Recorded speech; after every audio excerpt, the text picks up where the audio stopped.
Hello welcome back to sports with Pandu and special mention to sir Rohit Sharma.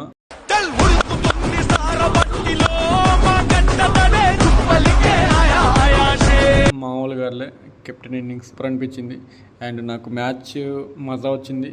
కానీ comedy ఏంటంటే జరిగిన 2 మ్యాచ్లలో 200+ score అన్నమాట. ఈ బెంచ్ మార్క్ సెట్ చేసింది SRH, అంటే T20 ఫార్మేటే మార్చేసారు. 200+ మ్యాచెస్ అండ్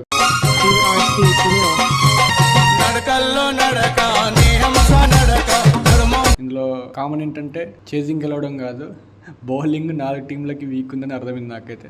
ఆర్సీబీ కొంచెం బెటర్, కానీ ఎక్కువ వీక్ అయితే సరచుకుంది. ఓకే, ఇక మ్యాచ్లోకి వెళ్తే పవర్ ప్లే అంతా కేకేఆర్ రూలింగ్ అనమాట. మామూలుగా ఒక మంచి డీసెంట్ నాక్ అనమాట. సో ఫస్ట్ ఇన్నింగ్స్ మొత్తం కేకేఆర్ది నడుస్తూ ఉండే, ఇక సెట్ అనిపించింది. కానీ తర్వాత చూస్తారు ఇది బ్యాటింగ్ పిచ్ అని చెప్పేసి ఫినాలెన్ out, first break through for MI అనమాట. తర్వాత గ్రీన్ వికెట్, మళ్ళీ సెకండ్ బ్రేక్ త్రూ అనమాట. Shardul Thakur back to back 2 wickets, మామూలు ఫైర్ కాదు. And next Rahane 50 half century for 27 balls, ఇది సెకండ్ హాఫ్ సెంచరీ అనమాట. సో ఫైనల్లీ సెంచరీ చేస్తారని అనిపించింది నాకైతే, కానీ రహానే అవుట్ అనమాట. అండ్ హార్దిక్ బౌలింగ్ అనమాట. బౌల్ట్ ఉన్న తర్వాత కూడా పవర్ ప్లేలో హార్దిక్ పాండ్యా బౌలింగ్ అసలు ఎందుకు అనిపించింది నాకైతే. అండ్ అదే ఘోరంగా వేసుకున్నారు హార్దిక్ పాండ్యా గారిని. సోషల్ మీడియాలో ఎప్పుడు అలా వేసుకుంటారు హార్దిక్ పాండ్యా గారిని.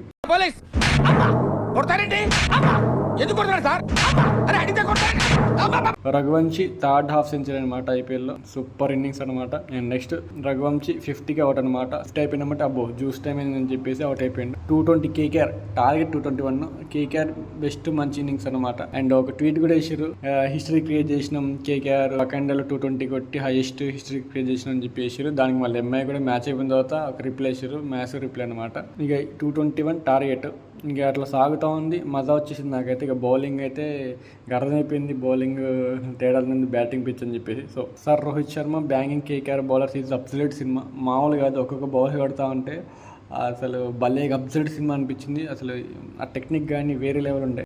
కొన్ని డ్రగ్స్ ఉన్నాయి మార్కెట్లో, అది కొడితే 54 hitting machine hit man, 1 man show అనమాట. స్టాండింగ్ ఓవేషన్ కూడా దొరికింది, సెల్యూట్ అనమాట. బ్రెయిన్లో రేడియో న్యూసెంట్ ఇమేజెస్ ఉండిపోతాయి. పోయినసారి ఎక్కడైతే పోయిందో ఈసారి అక్కడే గట్టిగా ఆడడం అనేది ఆశ్చర్యదాయకం అన్నమాట. సో 54 రికల్టన్, ఈయన ఎక్కడ సెంచరీ చేస్తారని చెప్పేసి నేను వెయిట్ చేస్తుండే. And Rohit Sharma well played, 78కి అవుట్ అయిపోయారు. అండ్ స్కై గాన్ ఫర్ 16 అనమాట. ఏదో గట్టిగా ఆడతాం అనుకున్నాం కానీ 16కి అయిపోయింది SKY gone. And unexpected out అనమాట, అవసరమా అనిపించింది. కానీ స్టిల్ రికల్టన్ ఈటీగా అవుట్ అయిండు, సెంచరీ కొడతారు అనిపించింది. అండ్ అక్కడ బౌలరే అడ్డొచ్చింది అనిపించింది నాకైతే చూస్తూ ఉంటే. బౌలర్ ఇక తెలిసి టాక్టిక్స్ ఎలా ఉంటాయి. తిలక్ అవుట్ ఫర్ 20, డిసప్పాయింట్ అనమాట. ఇంకా గట్టిగా ఆడతారు అనుకున్నా. And Hardik banging like tiger అనమాట.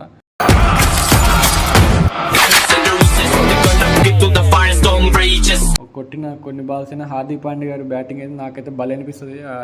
చుక్కల్లో కొడుతూ ఉంటారు, బాల్ కొడుతూ ఉంటే బక్కగా కొడుతూ ఉంటే ఎక్కడికో వెళ్ళిపోతుంది. నాకు బాగా ఇష్టం హార్దిక్ పాండ్యా గారు. సో నెక్స్ట్ ఫినిష్ నా మంది లాస్ట్ బాల్ అయితే 4 అన్నమాట. సైలెంట్గా ఫినిష్ చేసి పడేసారు. అండ్ ఎంఐ ఇదే రిప్లై ఇచ్చింది. ఎంఐ 13 years తర్వాత ఫస్ట్ మ్యాచ్ అన్నమాట, హిస్టరీ క్రియేట్ అయిపోయింది, మామూలు కాదు. And Shardul 3 wickets, special mention అనమాట. మజా వచ్చేసింది మ్యాచ్. కానీ ఇక్కడ కామెడీ ఏంటంటే 4 మ్యాచ్లలో బౌలర్సే వీక్ అయ్యారు, బౌలర్స్ దొరికిపోయారు. SRH బౌలర్స్ కొంచెం స్పీడ్ దొరికిపోయారు. అండ్ నెక్స్ట్ కేకేఆర్ బౌలర్స్ వస్తే SRH బౌలర్స్ అనమాట, వీక్ బౌలర్స్ వస్తే వీక్ బౌలర్స్. అండ్ ఇదే టీఎల్లో నడుస్తుంది, టీవీలో నడుస్తుంది అనమాట, మామూలుగా లేదు. అండ్ చూద్దాం నెక్స్ట్ మ్యాచ్ ఎట్లా ఉంటుందో. అండ్ మీకే అనిపించింది కింద కావాలి, మజా వచ్చిందా లేదా? నాకైతే బాగానే అనిపించింది మ్యాచ్. కానీ 1 side అయిపోయిందా అంటే ఫస్ట్ ఇన్నింగ్స్ సూపర్ ఉండే, సెకండ్ ఇన్నింగ్స్ స్టార్ట్ నుంచి అనిపించింది 1 side అయిపోయింది అనిపించింది. And love you all, signing off, bye bye, good night.